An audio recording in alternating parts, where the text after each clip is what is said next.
शमूएल भविष्यवक्ता की दूसरी पुस्तक अध्याय 19। शमूएल भविष्यवक्ता की दूसरी पुस्तक अध्याय 19। दाऊद का यरूशलेम को लौटना। तब योआब को यह समाचार मिला कि राजा अबशालोम के लिए रो रहा है और विलाप कर रहा है। इसलिए उस दिन का विजय सब लोगों की समझ में विलाप ही का कारण बन गया, क्योंकि लोगों ने उस दिन सुना कि राजा अपने बेटे के लिए खेदित है। और उस दिन लोग ऐसा मुंह चुराकर नगर में घुसे जैसा लोग युद्ध में भाग आने से लज्जित होकर मुंह चुराते हैं। और राजा मुंह ढापे हुए चिल्ला चिल्लाकर पुकारता रहा कि हाय मेरे बेटे अबशालोम, हाय अबशालोम, मेरे बेटे, मेरे बेटे। तब योआब घर में राजा के पास आकर कहने लगा, तेरे कर्मचारियों ने आज के दिन तेरा और तेरे बेटे बेटियों का और तेरी पत्नियों और रखेलियों का प्राण तो बचाया है, परंतु तूने आज के दिन उन सबों का मुंह काला किया है, इसलिए कि तू अपने बैरियों से प्रेम और अपने प्रेमियों से बैर रखता है। तूने आज यह प्रकट किया कि तुझे हाकिमों और कर्मचारियों की कुछ चिंता नहीं, वरन मैंने आज जान लिया कि यदि हम सब आज मारे जाते और अबशालोम जीवित रहता तो तू बहुत प्रसन्न होता। इसलिए अब उठकर बाहर जा और अपने कर्मचारियों को शांति दे, नहीं तो मैं परमेश्वर यहोवा की शपथ खाकर कहता हूं कि यदि तू बाहर न जाएगा तो आज रात को एक मनुष्य भी तेरे संग न रहेगा, और तेरे बचपन से लेकर अब तक जितनी विपत्तियां तुझ पर पड़ी है उन सबसे यह विपत्ति बड़ी होगी। तब राजा उठकर फाटक में जा बैठा, और जब सब लोगों को यह बताया गया कि राजा फाटक में बैठा है, तब सब लोग राजा के सामने आए।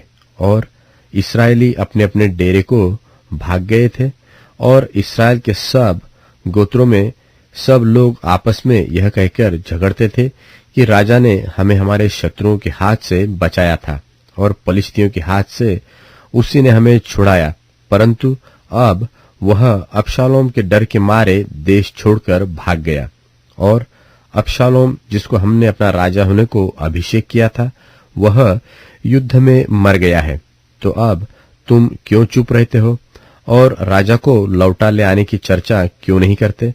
तब राजा दाऊद ने सादोक और एब्यातार याजकों के पास कहला भेजा कि यहूदी पुरनियों से कहो कि तुम लोग राजा को भवन पहुंचाने के लिए सबसे पीछे क्यों होते हो, जबकि समस्त इस्राएल की बातचीत राजा के सुनने में आई है कि उसको भवन में पहुंचाए।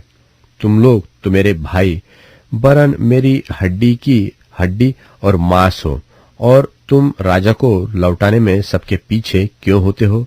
फिर अमासा से यह कहो कि क्या तू मेरी हड्डी और मांस नहीं है?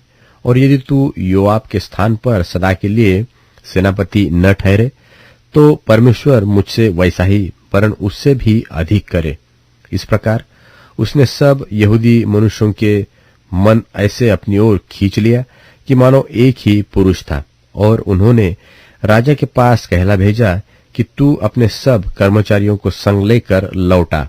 तब राजा लौटकर यरदन तक आ गया, और यहूदी लोग गिलगाल तक गए कि उससे मिलकर उसे यरदन पार ले आए। यहूदियों के संग गेरा का पुत्र बिन्यामीनी शिमी भी, जो बहुरीमी था, पूर्ति करके राजा दाऊद से भेंट करने को गया। उसके संग 1000 बिन्यामीन पुरुष थे, और शाऊल के घराने का कर्मचारी सिबा अपने 15 पुत्रों और 20 दासों समेत था, और वे राजा के सामने यरदन के पार पांव पैदल उतर गए। और एक बेड़ा राजा के परिवार को पार ले आने और जिस काम में वह उसे लगाने चाहे उसी में लगने के लिए पार गया।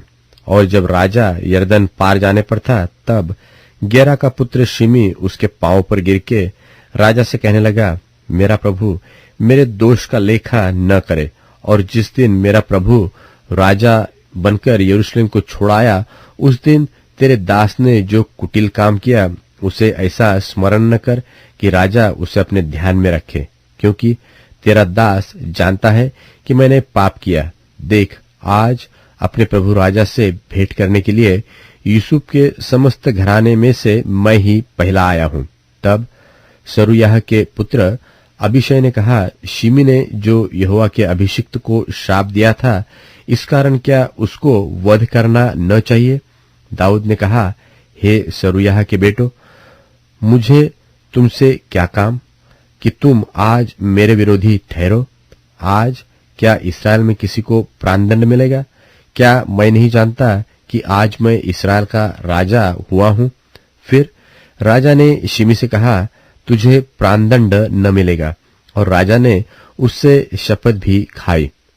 तब शाऊल का पोता मफीबोशेत राजा से भेंट करने को आया। उसने राजा के चले जाने के दिन से उसके कुशल क्षेम से फिर आने के दिन तक न अपने पांव के नाखून काटे और न अपनी दाढ़ी बनवाई और न अपने कपड़े धुलवाए थे। तो जब यरूशलेमी राजा से मिलने को गए, तब राजा ने उससे पूछा, हे मफीबोशेत, तू मेरे संग क्यों नहीं गया था? उसने कहा, हे मेरे प्रभु, हे राजा, मेरे कर्मचारी ने मुझे धोखा दिया था।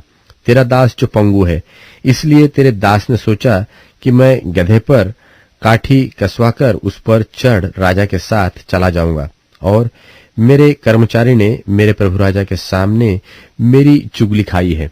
परंतु मेरा प्रभु राजा परमेश्वर के दूत के समान है, और जो कुछ तुझे भाए वही कर। मेरे पिता का समस्त घराना तेरी ओर से प्राणदंड के योग्य था, परंतु तूने अपने दास को अपनी मेज पर खाने वालों में गिना है। मुझे क्या हक है कि मैं राजा की ओर दुहाई दूं? राजा ने उससे कहा, तू अपनी बात की चर्चा क्यों करता रहता है? मेरी आज्ञा यह है कि उस भूमि को तुम और सिबा दोनों आपस में बांट लो। मफीबोशेत ने राजा से कहा, मेरे प्रभु राजा, जो कुशल क्षेम से अपने घर आया है, इसलिए सिबा ही सब कुछ ले ले। तब गिलादी बर्जिल्लै रोगलीम में से आया और राजा के साथ यरदन पार गया कि उसको यरदन के पार पहुंचाए। बर्जिल्लै तो वृद्ध पुरुष था, अर्थात 80 वर्ष की आयु का था।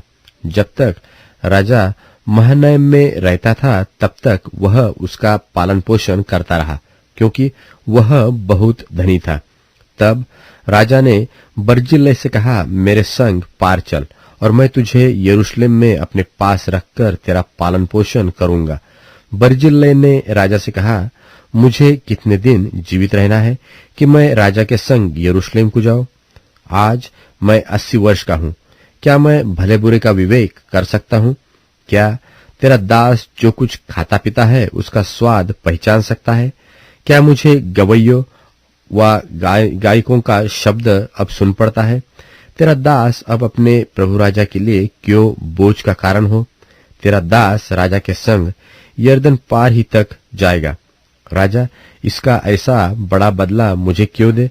अपने दास को लौटने दे कि मैं अपने ही नगर में अपने माता पिता के कब्रिस्तान के पास मरूं। परंतु तेरा दास किम्हाम उपस्थित है, मेरे प्रभु राजा के संग वह पार जाए, और जैसा तुझे भाए वैसा ही उससे व्यवहार करना। राजा ने कहा, हाँ, किम्हाम मेरे संग पार चलेगा, और जैसा तुझे भाए वैसा ही मैं उससे व्यवहार करूंगा। वरन जो कुछ तू मुझसे चाहेगा वह मैं तेरे लिए करूंगा। तब सब लोग यरदन पार गए और राजा भी पार हुआ। तब राजा ने बर्जिल्लै को चूमकर आशीर्वाद दिया और वह अपने स्थान को लौट गया। तब राजा गिलगाल की ओर पार गया और उसके संग किम्हाम पार हुआ, और सब यहूदी लोगों ने और आधे इस्राएली लोगों ने राजा को पार पहुंचाया। तब सब इस्राएली पुरुष राजा के पास आए और राजा से कहने लगे, क्या कारण है कि हमारे यहूदी भाई तुझे चोरी से ले आए और परिवार समेत राजा को और उसके सब जनों को भी यरदन पार ले आए हैं? सब यहूदी पुरुषों ने इस्राएली पुरुषों को उत्तर दिया कि कारण यह है कि राजा हमारे गोत्र का है। तो तुम लोग इस बात से क्यों रूठ गए हो? क्या हमने राजा का दिया हुआ कुछ खाया है व उसने हमें कुछ दान दिया है? इस्राएली पुरुष ने यहूदी पुरुषों को उत्तर दिया, राजा में 10 अंश हमारा है और दाऊद में हमारा भाग तुम्हारे भाग से बड़ा है। तो फिर तुमने हमें क्यों तुच्छ जाना? क्या अपने राजा के लौटा ले आने की चर्चा पहले हम ही ने न की थी? और यहूदी पुरुषों ने इस्राएली पुरुषों से अधिक कड़ी बातें कही। पुरुषों